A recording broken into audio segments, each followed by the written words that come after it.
I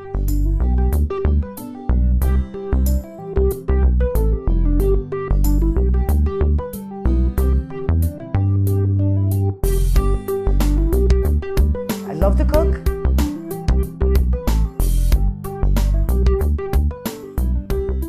Hi, I'm Julia. Welcome to my kitchen. Today I'm going to show you a recipe that we usually do at Christmas time. This is one of the Christmas cookies that I make. Actually, this is more like a almond brittle. We call it Torrone, but also because it's a little bit different from the usual brittle that you will see. Hopefully, I'll incite you to try this recipe. It doesn't have a lot of ingredients. It does not require a lot of work in a sense, but it's kind of has a degree of difficulty, and you'll see it when I do it. So you want to make sure you pay attention, and I suggest you try like I'm doing today. I'm using 8 ounces of almonds, which traduces to 1.5 cups of almonds that have been blanched, peeled, and roasted, and then I chop them. Now, I usually do a pound. I don't want to do that today because it will, for somebody that's going to do it for the first time, it might be too difficult. Anyway, okay, so the almonds is what you're going to need, and also you're going to need 8 ounces of sugar, which is about a cup and a quarter of sugar. The zest of half a lemon, about a quarter teaspoon of cinnamon, and some lemon that you're going to need for later on. So también bien, we're just going to mix the cinnamon and the lemon zest, and we're going to make sure that we actually mix them together. And this is too much, so I'm just going to use half of that, just to give it a little bit of flavor, of lemony flavor. And then I'm just gonna quickly mix everything together, so when it goes into the sugar, because this is going to require a melted sugar, like caramel sugar, and it's a very quick thing once the sugar is melted. So we'll put this aside, and we're going to go to the stove. Okay, now we're going to put the sugar in a pan, and this is probably the longest you're going to have to wait for this recipe, only because you want to melt the sugar at a low temperature.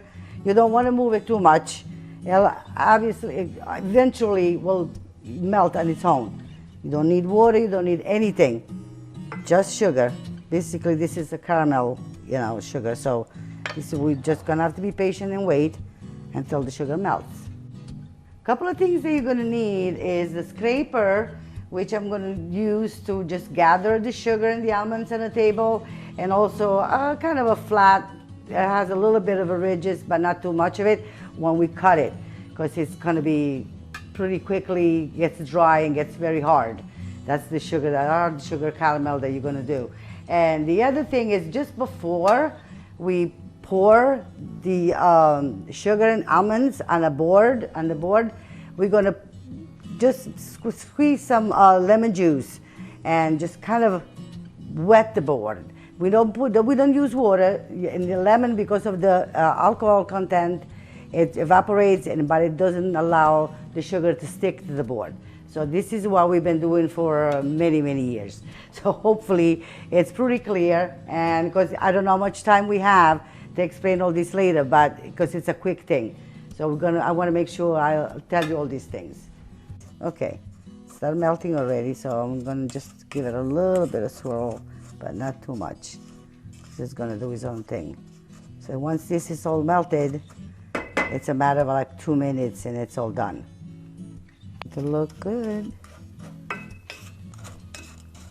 Shouldn't be too long now. Okay, it's getting pretty close.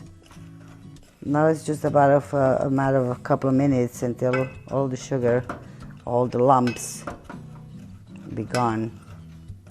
And don't be afraid, the sugar will get kind of golden, deep golden. You don't want to see it brown, then it'll be burned. But as long as you keep the temperature low, But you want to be careful it's not having the sugar cook too long once it's melted, because then it's very hard to get together. It just kind of gets too hard to mix.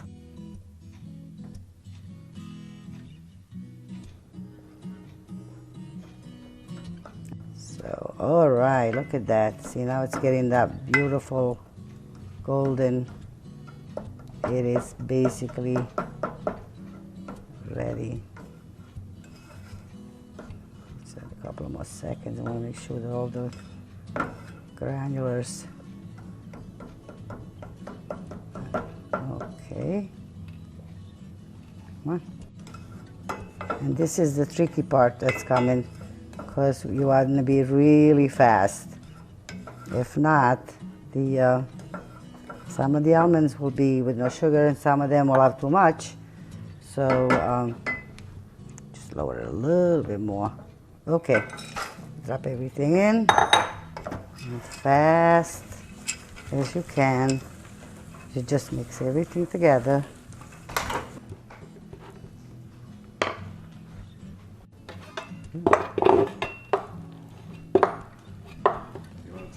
Yes, and it's ready, it's going. See, this is what I'm doing, and I'm gonna turn it around, making sure that the sugar will just penetrate through all of the almonds. Usually, my great hands, the one that taught me all these things, they used to do all this by hands. I don't know, they probably had fireproof hands, because I cannot do it. It's too hot, and I don't suggest anybody else does it either. So, but what I'm doing is kind of forming a lug. This is why I also suggest that you don't do too much of this at one time. Better off doing it twice if you need more. This way, and see how the lemon just keeps the sugar from not sticking. And that's it. Basically now what we do is we just cut the.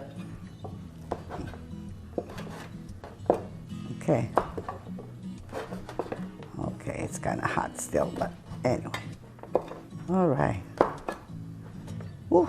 And you keep going until you're all through, and then you get all these nuggets of almond and sugar. But because you have a little bit of cinnamon and a little bit of lemon in it, it gives you more of a feel of a Christmas cookies. Okay. As opposed to, I'm assuming, because I never actually made brittle, and but I've seen it done, and you wait until it gets cold before you actually break it down. Well, this is the difference. This you break it while it's still hot. Otherwise, you will not be able to do it. It just gets very hard. Okay, and that's it. It's done. Now we just wait until it gets cold, and if you like smaller pieces, you can cut them down. And then once it gets completely cold, you can store it. And as long as you store it in a airtight container, I like tin containers, like the cookie tins. It stays for a long time. I always get such a kick out of doing these things. It just reminds me so much of Christmas and my family doing these things together. So yeah. Okay, I'm not going to be able to touch it anymore because it's still hot. But when it cools down, we'll just put it in a plate.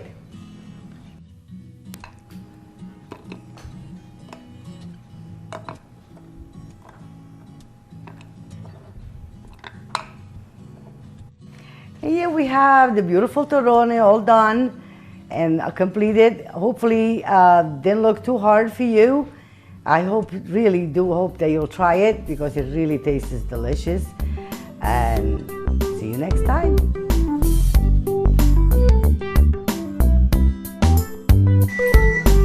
What are you fixing, Vito? The leftover from the restaurant. Ah, nice. I got some ham, the string beans, Oh, potato. Beautiful. Amazing.